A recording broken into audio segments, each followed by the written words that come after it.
My research proposal examines the effect of memory and motivation, specifically the effects of reward/punishment at encoding versus recall. The questions I'm examining are how does applying motivation at different stages of the memory process, specifically during encoding versus recall, have an impact on performance outcomes. I also examine other variables such as types of motivation and individual reward susceptibility. My hypothesis is that I predict that motivation is more important during encoding than recall. And that the amount that the motivation helps or fails to help memory is modulated by reward susceptibility and type of motivation. More specifically, I hypothesize that performance will be strongest when approach motivation is applied during encoding or encoding and recall. This is important because research has shown that the threat of punishment versus reward incentive creates a very different memory encoding and recall process from each other and uses different areas of the brain.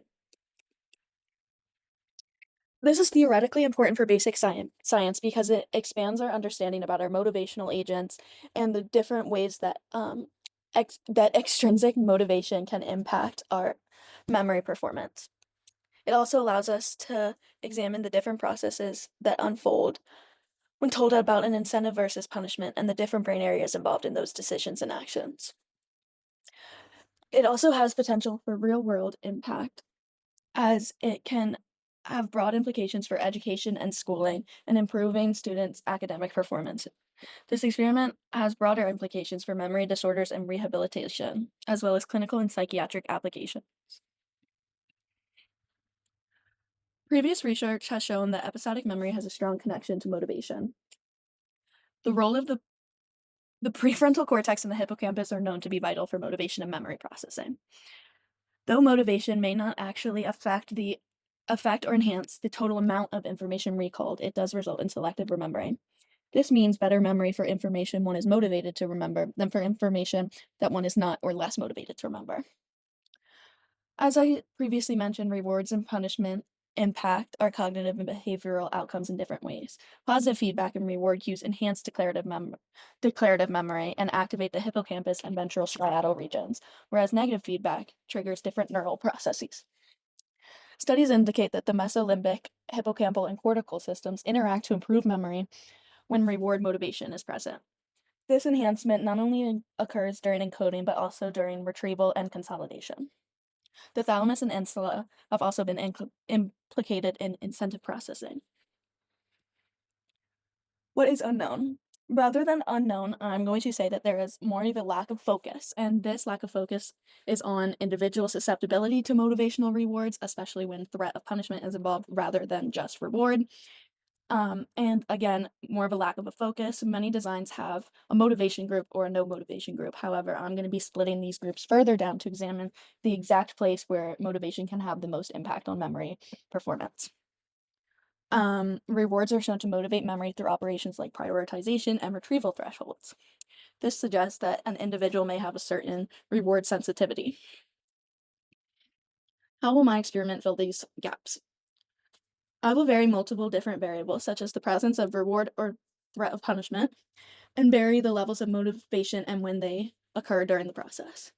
I will also examine how the threat of punishment will affect both encoding and recall, and examine how that is different than reward motivations, as well as having the participants take a reward susceptibility questionnaire prior to the memory task to see if that can help predict performance outcome or type of motivational drive. Oh, sorry. So my method, as I already kind of touched on, participants will take a reward susceptibility questionnaire. Participants will be split into 4 different groups, which I will go into more deeply next. And within those groups, participants will be assigned to a specific type of motivation.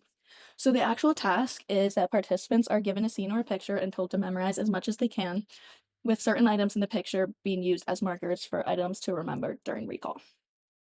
During the recall period, 24 hours later, participants will return and are shown a similar but slightly different scene.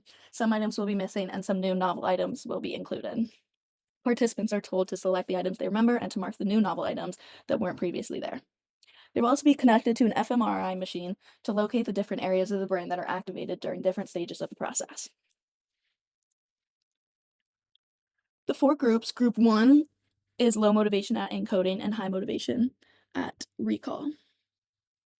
This means that half of the participants in this group are told that there will be a reward during recall for correctly for correctly remembered items, but will be told nothing about this during the time of encoding. The other half will be told there will be a punishment at recall for missed items. Group 2, high motivation at encoding, low motivation at recall. Half of participants will be told at the time of encoding that there will be a reward for correctly remembering items during recall. Other half of the participants were told during time of encoding that there would be a punishment for missed or incorrectly remembered items at recall. However, during the time of recall, participants were told to forget about the punishment or reward aspect, which introduces the low motivation. Group 3 is high motivation at both encoding and at recall. And again, participants are split into whether they receive approach or avoidance motivation. Group 4 is the control group with low motivation at both encoding and recall. So the two types of motivation are approach, or the incentive reward, which is for each correctly remembered item, an extra dollar will be added to their payment at the end, and avoidance, or the punishment, for each incorrectly remembered item, a dollar will be subtracted from their payment at the end. So this is the behavioral inhibition system slash behavioral activation system, scale and questionnaire.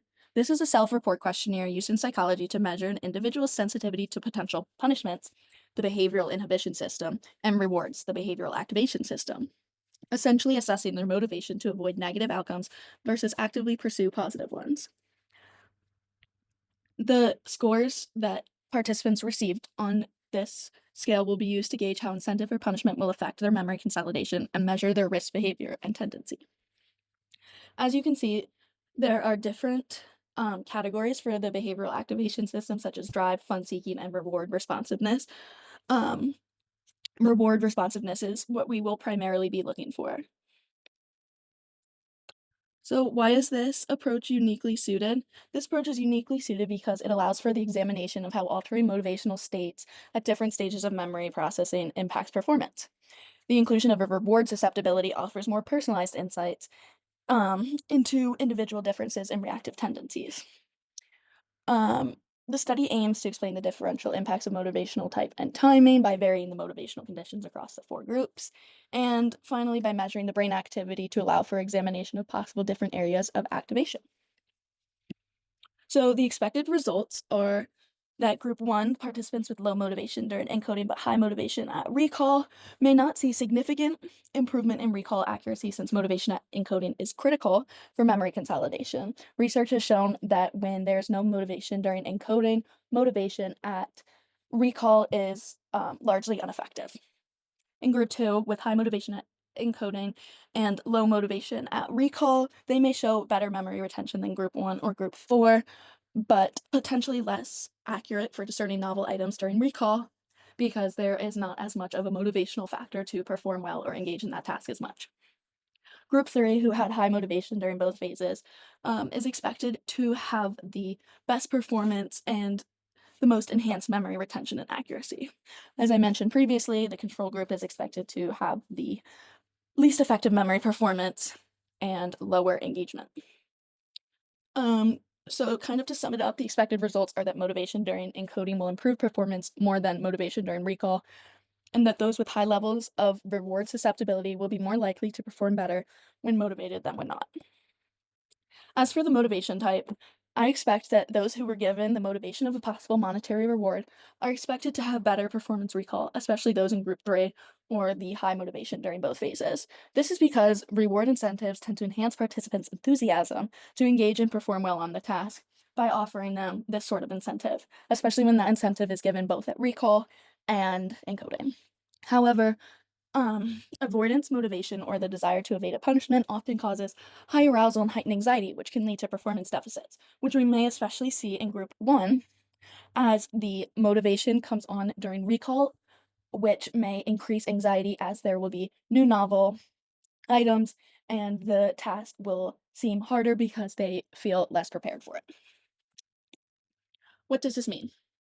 Group 3's anticipated superior memory performance highlights the benefits of continuous motivation throughout both phases of the task. The lack of significant improvement in Group 1 suggests that motivation applied post-encoding has limited impact on recall.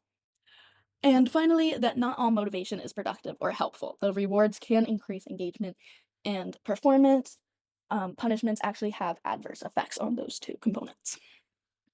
The broader implications for this is that Um, these personalized approach could improve outcomes in cognitive rehabilitation and educational programs, especially those that are tailored to address attention or memory deficits by focusing more on individual differences revealed through the reward susceptibility questionnaire. It also has significant implications for schooling and education, um, especially with children with ADHD, as as those individuals may benefit more from having an appropriate reward or incentive to increase their engagement, especially in things that they deem to be less interesting or naturally appealing. And finally, these are my references. Thanks for watching.